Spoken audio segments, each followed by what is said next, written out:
I'm Taylor, and with me, as always, is the illustrious Doug. We're going to be talking about Hey, points loyalty today. appreciate We're it. talking about loyalty in general, points based. We'll probably get into mug clubs a little bit, pros and cons, and just kind of some general musings about what it is, what it does, and what it can do. I think it's fair to start this saying I am staunchly against points based loyalty, but also I remember the Yeah. days of Groupon, and I know that's probably a triggering word for a lot of people, so I'll just leave it at that. But I don't know, Doug, what do you think? Like we want to start off with some pros, do some pros for loyalty programs. I think I can give some pros. I mean, I can kind of see both sides of the coin on it. I mean, from the pros side, it's like we're really creating a lot of opportunities for getting good data potentially, and especially if you're going somewhere and you're doing points and you have another place that doesn't do any points and you're in the same space, maybe that gives you a little bit of a competitive edge on it. But I don't know, some of the things that I did a little bit of research on it. I've been able to have a lot of conversations with breweries over the past year. I'd say I've talked with probably at least 100 breweries, and those are taproom managers, owners over the past year. And there's a mix. I think I see like some are really all for it. Others have tried it and have kind of phased it out. The ones who have decided that they like it and continue to lean into it, they have told me that they found like there's a lot of equity that gets built up in the customers in their usage and coming more and more often coming back. So they look at it as every point represents a penny or a fraction of a penny of each spend that's happened with the customer. So they can look at it and see, hey, here's my customer list and here's all the points that they've accrued. So I can see like a hierarchy of, hey, these groups, these fellows have spent a lot. These haven't. So I can kind of see why that's attractive, because you can look and see what they've been spending. But I also see some not so good, downsides to those too. What do you think? Sure. Sure. Yeah. I mean, I think I'm going to look at this from a consumer standpoint. Like we all kind of want to feel recognized when we shop somewhere, right? Like we sort of, I live in a city and not everybody does, but we still kind of build our little village. We've got the noodle spot that we like and the breweries that we like and whatever, the grocery store, it doesn't matter. We build this little village for ourselves. And I think it feels good and people want to be, acknowledged when they're a repeat customer in a business. It feels nice when you know my name, hey, Taylor, I know I'm the bartender. I know Taylor likes to drink IPA. So I just offer him one. Like that creates loyalty. And I think that adding, those points based to that spend, sure. I mean, it creates value. It can create value for the business. And yeah, sure, you collect data, but more importantly, like I think creating value for the business is that person comes back and they're probably likely to spend more. And sure, they might come back, once or twice more a week and buy an extra beer or whatever, because it feels good to know that you're working towards something. I think that's really what loyalty, unlocks in Yeah. people is that I'm working towards something and I'm, two more purchases and I get the free t-shirt, or I've just bought my 11th falafel and the 12th one's going to be free. There is data. Speaking of data, I found some research that supports loyalty members, especially in the top tiers of loyalty spenders, are like 50 to 100% higher in their spend rate. I also think that loyalty programs tend to lean into like singular products or singular types of products. So that's kind of where my skepticism comes in for breweries, because our beers change all the time. So we can't like make it just for a very specific Kolsch beer that we have 7 barrels of, right? So it has to be kind of a broader spectrum of spending points, translating that into just, into dollars. Yeah. It's only as good as the insights that you get out of it. So like if you look at it on a high level and you're just getting names of people and what they're spending, okay, I think like that's nice to look at, but I don't know if it's really necessarily helping you generate a lot of new business. I think your point that you're talking about working towards something, and that had done a little research on it too. So I had actually done a little bit of research on what these point programs, like the benefits of why businesses like to have them. There's a term for that. Okay. And actually I flagged it. So the term's called the endowed progress effect. Right. And what that, and look this up. Apparently it's a real thing. What it means is you're a customer working towards a goal. And as a customer working towards a goal, you're more likely to come back and continue to try to fulfill towards that goal in order to reach those points. But if it's not a, hey, at 1,000 points you get this, and it's really well known, is that really driving the behavior? Like from that perspective, unless you're actually trying to achieve some benchmarks, like there's the punch card effect, right? Of like, hey, I'm going to go back one more time because I know I need that last one to get that free redemption. But if you don't, is that really changing the behavior? Like, are you involved in point programs? Does that change your behavior about whether or not you want to go back in and just accumulate more points for the sake of accumulating more points? Does that matter? I think that's an individual basis thing. Me personally, no, I avoid points-based loyalty, because if I like your business, I'm going to keep coming back.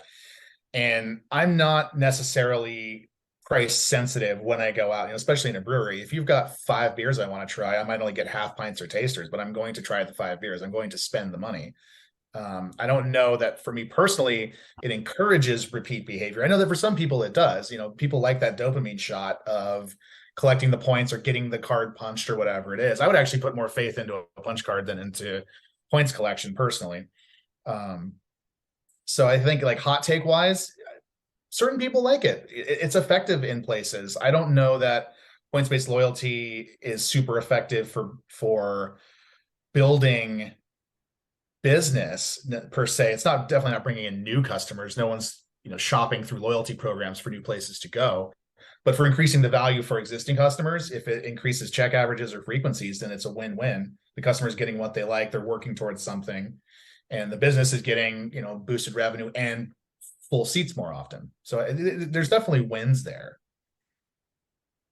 Can you tie the points added in and all the point consumption to more sales that then are able to create additional opportunities for more sales out of that? Or is it only showing the results of what they've already spent? Like that's a question that I had to ask with a lot of the breweries that I've talked with, and especially those who have leaned into their points program and continue to stick with it. I think one of the feedback that I've gotten from them is because they have invested the time in making points a process that they've promoted, and that they've let a lot of the customers know that they're accumulating them, they feel like they're really invested into it, and they have a hard time understanding how to be able to take what right now is really kind of primarily costing them money, that they're not necessarily getting a lot of good analysis out of it to say that they're able to use those points to then create new opportunities for sales. But how do you take the existing points program and make that so that you can then create new opportunities out of that? And I think that kind of leads into why that there's some cons around points programs, right? Because there is a limit. Even if you're doing a lot of good self-analysis on it, what we're getting the feedback a lot is that it tends to be more of the earn and burn, right? And as an earn and burn, then what's that costing you, right? It's costing you not only the what you're giving away, but one of the things that I've found is really difficult for a lot of business owners to really understand is the opportunity cost. And the opportunity cost of the time that then they spend on promoting that program, or really trying to like figure out how to make that work in a system that's not necessarily bringing new sales for them.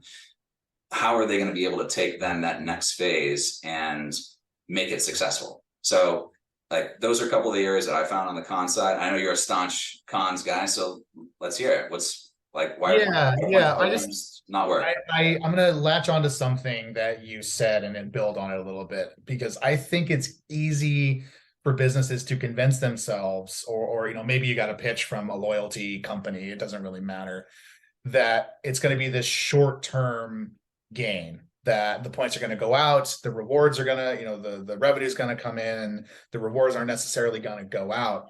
I think the fallacy there is you still are going to have to put in a bunch of work and with all of that data you're collecting, you have to do something with it. So if Right. you are collecting customer data and you are looking at spending habits and you want to market using your loyalty program as data points for your marketing, you have to analyze that data. Are people drinking Crispy Boys? Are they drinking IPAs? Are they drinking stouts? Is the sour program doing well? Who's in these categories? And do we want to talk to them specifically? That's how you create the new opportunities. Maybe you see some crossover that your IPA drinkers a third of the time are drinking the Crispy Boys. So maybe you try to encourage them to buy those because they're more profitable or whatever. But that's work. That's marathon work. That's in the office, off the floor kind of stuff for owners and GMs to do. I always like to put this into context of like floor managers, lead bartenders, whatever you want to call Mm-hmm. it. Just look up from the computer and look around, look at what people are buying, talk to people about what they like, recognize regulars when they come in. My personal opinion is there should be some comp available daily for regulars. It's like, hey, Doug's here. Doug comes in 3 times a week. Here, first one's on me, man. Good to see you. I think that goes as far for the average person. And I'm always using myself as the example here because I just don't, I'm not going to put my email address in and sign up for a points thing. I might sign up for your newsletter, but I don't, I don't I don't want to think about it. I don't want to have 20 points at brewery X and 40 points at brewery Y and 20 points at my favorite shawarma place or whatever it is. I just don't want to deal with it. I would rather spend, full price and just have a relationship with a business and make friends. And, if they want to give me something, that feels really good. I think for me, that reward comes in a lot better. And an example that I wanted to bring up was I was talking to a brewer in Colorado recently. I was out there for an event and we got to talking about loyalty, and I asked him this question, like, what is the actual value? And he told me this story that he's got all of these people that are collecting points that then feel bad about redeeming them because they come in, and it's a slow day and they don't want to rob the business of the $7 at the pint cost or whatever. And that's an incredibly sweet story, but B, I think it's indicative of this of collecting points feels good. And apparently, redeeming them isn't necessarily the goal. It's just more of being part of an exclusive group, being part of a team or, in a secret club or whatever. So in my opinion, not just have a mug club or, just have a segment of people or give your bartenders some comp, give your bartenders $100 in comp each a month. That doesn't really cost you that much ingredients wise. And it's now you have a sanctioned comp, so we're tracking inventory, and bartenders get to help build their following. I'm more community oriented than like technology oriented, so I think building that sense of community and a bartender with a following goes a lot farther than my punch card or checking an app to look at what my points are and knowing that I have to spend $500 more and I'll get a $15 t-shirt or whatever. It's a pessimistic view of like points, but that's kind of how I see it.